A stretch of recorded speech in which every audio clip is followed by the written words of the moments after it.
சட்டியோட நிற்கிறானே இன்னைக்கு என்னடா பண்ண போறான்னு தானே யோசிக்கிறீங்க. Welcome to cooking Parvathamalai. இன்னைக்கு நாம பொங்க சோறும் கறி குழம்பும் செய்ய போகிறோம். எங்கடா அந்த கறி குழம்பை செய்யலான்னு நாங்கள் தேடிக்கிட்டு இருந்தப்ப ஏரியில் ஒரு அருமையான இடம் கிடைச்சது. அந்த இடத்துல தான் செய்யலான்னு ஒரு மூட்டையில் பொருள் தூக்கின்னு 2 வாட்டர் கேனில் தண்ணி எடுத்துக்கிட்டு சட்டியில் அரிசியை ஊற வச்சு அப்படியே கொண்டு போயிட்டோம். என்னடா பண்ணிட்டு இருக்கீங்க, அடுப்பை ரெடி பண்ணுங்கடா சமைக்கலான்னு சொன்னதும் எங்கோ தேடி கண்டுபிடிச்சி கல் கொண்டு வந்து அதுக்கப்புறமா மண்ணில் ஒரு சின்ன பள்ளம் வெட்டி அதை சுற்றி 3 கல் வச்சு நாட்டு அடுப்பு ரெடி பண்ணிட்டோம். நாட்டு அடுப்புன்னு சொல்கிறீங்களே, அது என்னையா நாட்டு அடுப்புன்னு கேட்டிங்கன்னா, விறகு வச்சு எரிக்க வைக்கிற எல்லா அடுப்புமே நாட்டு அடுப்பு தான் எங்களை பொறுத்த வரைக்கும். கேஸ் அடுப்பு கரண்ட் அடுப்பில் வச்சு சமைச்சு சாப்பிட்ற எந்த ஒரு சாப்பாடும் டேஸ்ட்டாக இருக்காது. நாட்டு அடுப்பில் இயற்கையான முறையில் சமைச்சு சாப்பிடுங்க, அதோட டேஸ்ட்டு வேறு லெவலாக இருக்கும். இப்போ நம்ம சாப்பாட்டுக்காக பொங்க சோறு தயார் பண்ணிக்கலாம். அப்படியே நம்ம கறி குழம்பு செய்யறதுக்காக தேவையான பொருள் எல்லாத்தையும் அரிஞ்சு வச்சுக்கலாம். ஃபஸ்ட்டு வெங்காயம் எடுத்து அதை அரிய ஆரம்பிச்சிடலாம். இப்போ எல்லாம் வீட்டுக்கு வீடு கேஸ் ஸ்டவ் அடுப்புலாம் வந்துருச்சு. அதனால யாருமே விறகு வச்சு கஷ்டப்பட்டு நம்ம எதுக்கு அடுப்பு தயார் பண்ணி அதில் சமைச்சு சாப்பிட்ணும், ஈஸியாக நம்ம கேஸ் ஒன்று வாங்கி அதில் சமைச்சு சாப்பிட்றலாம் அப்படின்ற ஒரு மைண்ட் செட்டுக்கு மாறிட்டோம். இதனாலேயே நம்மளோட உடல் ஆரோக்கியம் எல்லாம் கெட்டு இப்போது பிபி சுகர் மாத்திரை போட்டுட்டு சுற்றிட்டு இருக்கோம். இதுக்கு காரணம் நம்மளுடைய லைஃப் ஸ்டைல் தான். நம்ம லைஃப் ஸ்டைலை மாற்றினா தான் நம்மளால் ஆரோக்கியமாக வாழ முடியும். அப்படி இல்லைனா இப்படி தான் உடம்பை கெடுத்துக்கிட்டு அலைய வேண்டியிருக்கும். அதனால் முடிஞ்ச வரைக்கும் இயற்கையான முறையில் சமைச்சு சாப்பிடுங்க, அதுக்கு முயற்சி பண்ணுங்க. இருக்குதே 4 வெங்காயம், அதை 40 மணி நேரமாக அரிஞ்சிட்ருக்கான் பாரு. அடுத்து தக்காளி அரிடா. இப்போ தக்காளி அரிஞ்சாச்சு. தக்காளி பொடி அரிஞ்சிக்கிட்டு இப்போது அடுப்பை மூட்டி வானலை வச்சுக்கலாம். வானலை வச்சு இப்போ எண்ணெய் ஊற்றிக்கலாம். சமையல் எண்ணெய் ஊற்றிட்டு, சமையல் எண்ணெய்னா அது கடலை எண்ணெய் நாங்கள் ஊற்றிக்கிறோம். நீங்கள் சூரியகாந்தி எண்ணெய் ஊற்றினாலும் பரவாயில்ல, நீங்கள் எண்ணெய் ஊற்றினாலும் ஊற்றிக்கலாம். இப்போ சமையல் எண்ணெய் ஊற்றிட்டு கொஞ்சம் கடுகு போட்டுக்கலாம். நாங்கள் போகிற ஒவ்வொரு பொருளுக்கும் கீழே பேர் வரும், அது பார்த்து தெரிஞ்சுக்கலாம். அடுத்து வெங்காயம் போட்டுக்கலாம், ஆனியன்.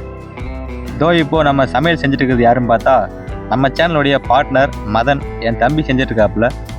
தம்பிடே நல்லா வதக்குடா வெங்காயத்தை. வெங்காயம் வதங்கினா தான் குழம்பு நல்லா இருக்கும், இல்லைனா நல்லாவே இருக்காது. அதனால் வெங்காயத்தை நல்லா வதக்கி எடுத்துக்கலாம்.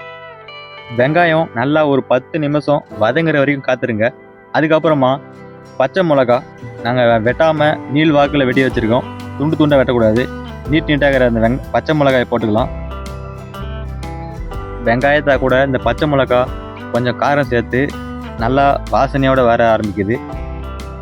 இப்போ அதுக்கப்புறம் கொஞ்சம் உப்பை போட்டு நல்லா கிளறி வெட்டிக்கலாம்பா. உப்பை போட்டால் தான் வெங்காயம் நல்லா வதங்க ஆரம்பிக்கும். அதனாலேயே உப்பு நாங்கள் சேர்த்துக்கிறோம்.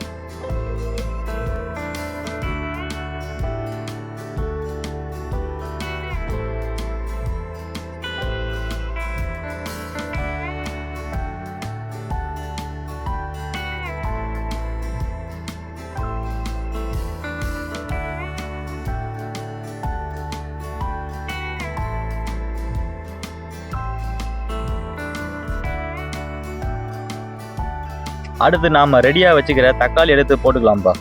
தக்காளியை நல்லா துண்டாக நறுக்கி வச்சுக்கிறோம். அதனால் தக்காளி போட்டால் கொஞ்ச நேரத்தில் நல்லா வதங்கிடும். பாருங்கள், தக்காளி போட்டுட்டோம். எந்த ஒரு கறி குழம்புக்குமே தக்காளி தான் போடணும். இப்போது நல்லா வதக்கி எடுத்துக்கலாம். ஏற்கனவே நல்லா வதங்கின இந்த வெங்காயத்தை கூட சேர்த்து தக்காளியும் கொஞ்சம் நல்லா வதக்கி எடுத்துக்கலாம். தக்காளி வதங்கிறதுக்கெல்லாம் அவ்வளோ நேரம் ஆகாது, சீக்கிரமாகவே வதங்கிடும். வெங்காயம் தான் கொஞ்சம் நேரம் எடுக்கும், மற்றபடி தக்காளிலாம் கொஞ்ச நேரத்தில் வதங்கிடும். இப்போ அதுக்கப்புறம் இஞ்சி பூண்டு விழுது போட்டுக்கலாம். இங்கே நாங்கள் கடையில் வாங்கின இஞ்சி பூண்டு விழுதை தான் பயன்படுத்திக்கிறோம் அவசரத்துக்காக. இது உடம்புக்கு ஆரோக்கியமானது கிடையாது. நீங்கள் முடிஞ்ச வரைக்கும் இஞ்சி பூண்டு விழுதை வீட்டிலே தயார் பண்ணி பயன்படுத்துறதுக்கு முயற்சி பண்ணுங்கள். இப்போ நம்ம வாங்கிட்டு வந்துக்கிற கோழிக்கறியை போட்டுக்கலாம். கோழிக்கறி 1 கிலோ இருக்கும். இந்த கோழிக்கறி வாங்கி வந்து இப்போ நாங்கள் போட்டுக்கிறோம். இப்போ இந்த கோழிக்கறியை நல்லா கழுவிட்டு அதுக்கப்புறமா போட்டுக்கிறோம். இது வெள்ளை கோழிக்கறி தான், நாட்டு கோழிக்கறி கிடையாது. கடையில் வாங்கின வெள்ளை கோழிக்கறி தான் இப்போ நாங்கள் பயன்படுத்திக்கிறோம்.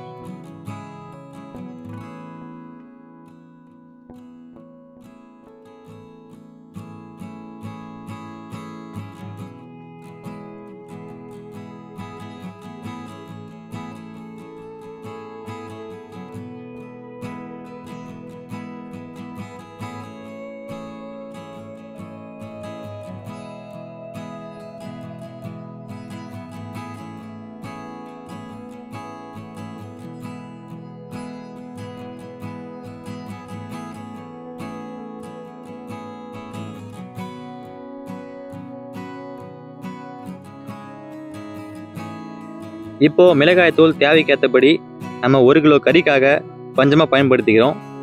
மிளகாய்த்தூள் போட்டால் தான் காரசாரமாக குழம்பு இருக்கும், அதனால மிளகாய்த்தூள் கலந்துக்கிறோம்.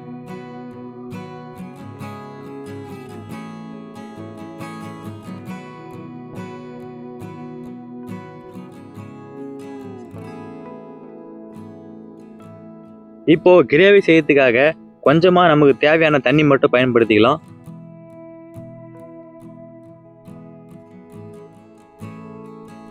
அதுக்கப்புறம் அடுப்புல சுட்ட கோழி காலை போட்டுக்கலாம்.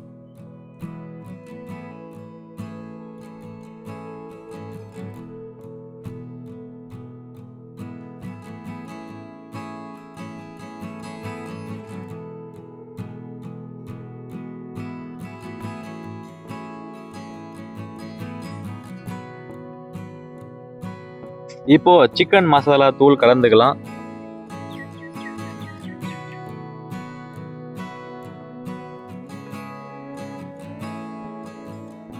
அதுக்கப்புறம் கொஞ்சம் தேவைக்கேற்ப உப்பு பயன்படுத்திக்கலாம். உப்பை போட்டுட்டு இப்போ உப்பு காரெல்லாம் சரியா இருக்கான்னு தம்பிக்கிட்ட கேட்டதுக்கு சரியா இருக்குதுப்பா, சூப்பராக இருக்குதுன்னு சொன்னான். அதுக்கப்புறமா கொஞ்ச நேரம் கழிச்சு கிரேவி நல்லா கொதிக்க ஆரம்பித்தது. இப்போ கோழிக்கறி கிரேவி ரெடி ஆகிட்டே இருக்கு.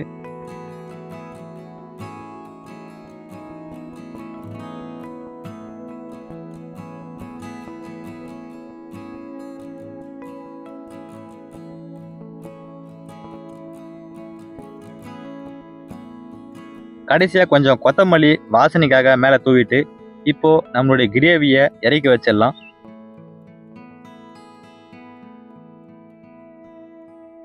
இப்போ நம்ம ஏற்கனவே தயார் பண்ணி வச்சுக்கிற பொங்கல் சோத்தை ஒரு வாழை இலையில கொட்டிட்டு அதுக்கு மேலே நம்ம இப்போ ரெடி பண்ண கோழிக்கறி கிரேவியை கொட்டிக்கலாம். இப்போ பொங்கல் சோறுக்கும் கோழிக்கறி கிரேவிக்கும் அருமையான ஒரு காம்பினேஷன். இப்போ சாப்பிட்டு பார்த்து எப்படி இருக்குன்னு சொல்லலாம். அருமையாக இருக்குது, சூப்பராக இருக்குன்னு தான் சொன்னாங்க. நானும் சாப்பிட்டு பார்த்தேன், அருமையாக தாங்க இருக்குது. நீங்களும் கண்டிப்பாக உங்கள் வீட்டில் இது போல் ட்ரை பண்ணி பாருங்கள்.